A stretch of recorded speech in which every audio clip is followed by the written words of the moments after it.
Olá, uma vez mais estamos aqui. Essa sessão aí está sendo extraordinário. Esse tema que estamos abordando aqui é de muito interesse. Estamos falando aí dos extremos perigosos. O nome dessa série é Cuidado com os extremos perigosos. Nós já vimos aqui alguns aspectos importantes da vida cristã, o equilíbrio que devemos ter entre a questão da teologia da pobreza e a chamada teologia da prosperidade. Aí a segunda sessão enfatizamos aqui sobre o equilíbrio entre dons e caráter, e agora queremos entrar numa terceira área aí. Nós queremos falar um pouco acerca do equilíbrio que devemos ter entre legalismo e libertinagem, ou seja, o abuso da liberdade. E esse assunto eu creio que é de muita importância. Nós vemos muitas vezes cristãos que, por mais que tenham algum tempo de caminhada com o Senhor, no entanto, vivem mergulhado numa mentira, devido a algumas coisas fora da palavra que foram colocadas diante deles. Em nossos dias, nós podemos ver muitos cristãos legalistas.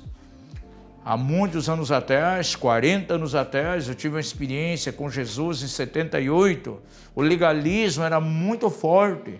E quantas vezes eu ouvi da boca de pregadores, para você ser justificado, para você alcançar a salvação, você tem que receber, você tem que nascer de novo, você recebe a Jesus, mas tem que cumprir uma série de regras. E era colocado como que um código de ética exterior, muitas regras, faça isso, não faça, se vista dessa maneira, coma isso, não coma aquilo. Era algo que vinha de maneira exterior, apontando para o interior. E nós encontramos na Bíblia uma igreja que, infelizmente, viveu essa triste realidade, a igreja da Galácia. Quando você estuda lá no capítulo 3 de Gálatas, você vê que Paulo levou a simplicidade do evangelho. Muitos se converteram, tinham recebido a Jesus. Eles não era necessário mais nada para ter a salvação, era aceitar a justificação pela fé, pronto, estava resolvido.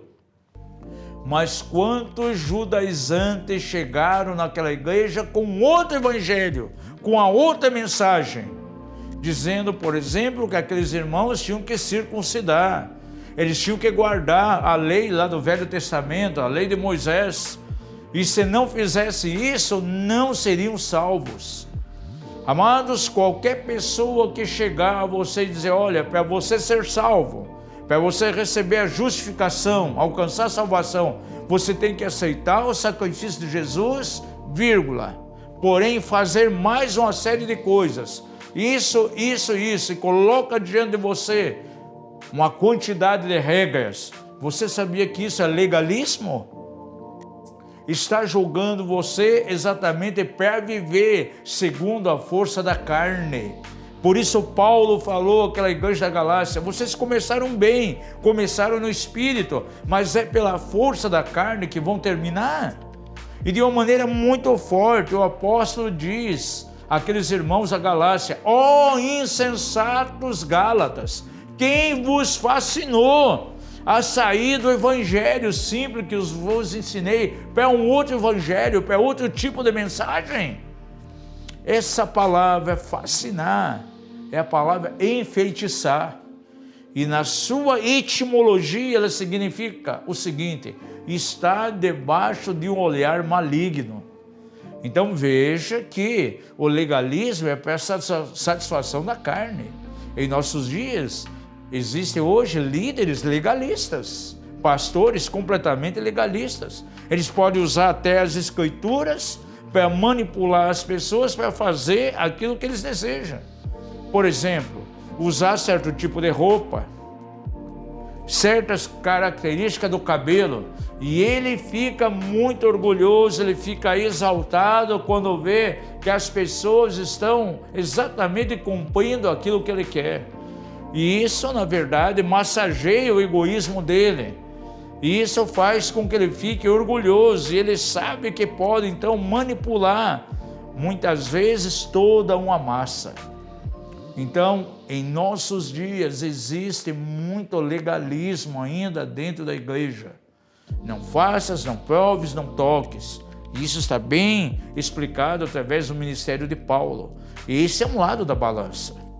Por outro lado, você vai encontrar um outro extremo, que é o abuso da liberdade, o abuso da graça. Propriamente a doutrina da hipergraça. Mas esse será o assunto aí, então, para a nossa sexta transmissão aí dessa série.